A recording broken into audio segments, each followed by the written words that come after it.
Hoje iremos falar um pouco sobre Machado de Assis e o seu livro Bom Dias. Iremos apresentar e analisar a crônica de 6 de julho de 1888. Antes de nós analisarmos e falarmos sobre a crônica, queremos contar um pouquinho para vocês sobre a história de Machado. O cronista iniciou sua carreira em 1859 e encerrou em 1897. Naquela época, Machado de Assis era conhecido como um escritor crítico. Suas obras estavam sempre demonstrando preocupação no jeito de representar a alma humana. A escolha de Bom Dias foi realizada porque essa ascensão foi a única que o autor conseguiu publicar de forma anônima e cobriu um período da história do Brasil marcado por acontecimentos políticos, econômicos e sociais. Ajudando a determinar a constituição do perfil do Estado brasileiro, sua autoria foi revelada nos anos de 1950. Na crônica é falado que em uma reunião no Senado eles debatem sobre federalizar o Brasil. Tendo várias propostas para esse programa, eles começam a averiguar o programa do Partido Liberal do Pará, onde diz que cada província terá seu Senado especial. Assim, quem não entrasse no Senado Geral poderia entrar no provincial, que duraria por volta de uns 4 anos. E existia uma ideia de que as províncias vivessem em harmonia uma com as outras, mas também existia a possibilidade de que os próprios autores pudessem descartar essa ideia, ao ter que realizar o voto. Mas essa ideia poderia trazer naturalmente o equilíbrio à legislatura. Agora, ao analisarmos a crônica, vemos que Machado se baseia totalmente no acontecimento da época que se tratava da federização do Brasil. O que foi a federização? Bom, na época, o Brasil possuía um governo unitário, portanto, existia um governo e um único governante, que era o central. Após a federização, o Brasil passou a ter um governo mais conhecido como um governo federal.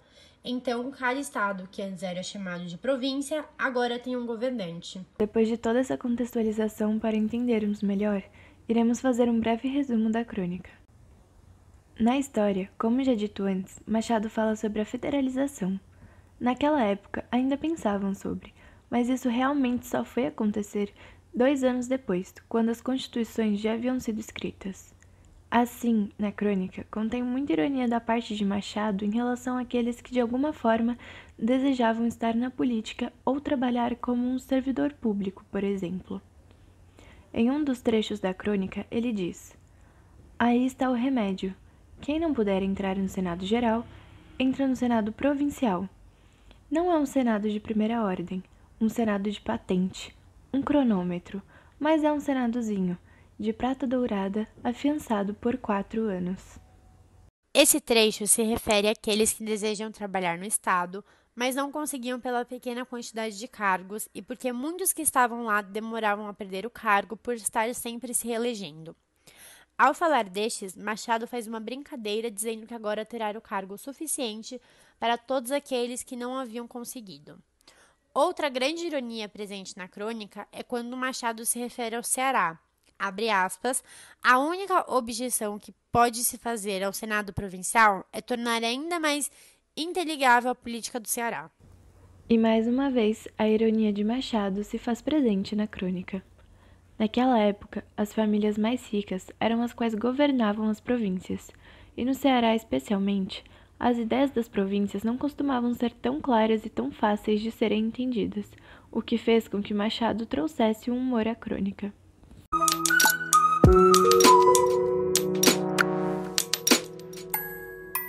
Além da análise de algumas citações que a crônica nos traz, iremos também fazer outras pequenas análises linguísticas.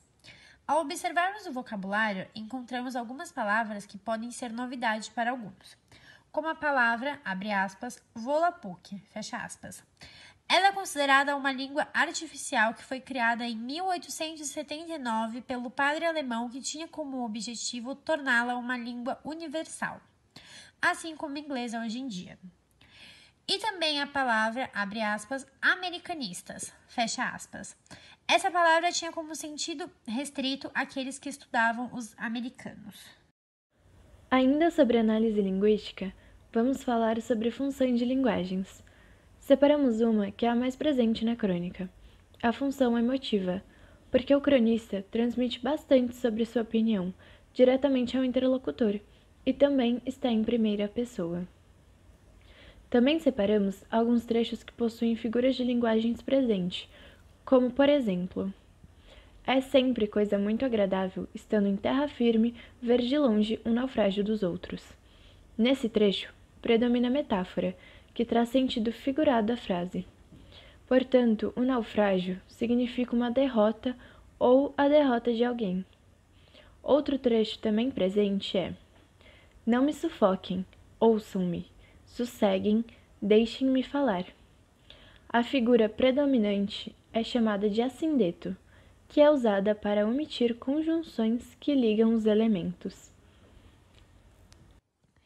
E por fim, separamos uma frase marcante da crônica que analisamos, junto com uma reflexão final. Abre aspas, pois bem, trago a esses desesperados uma esperança. Fecha aspas.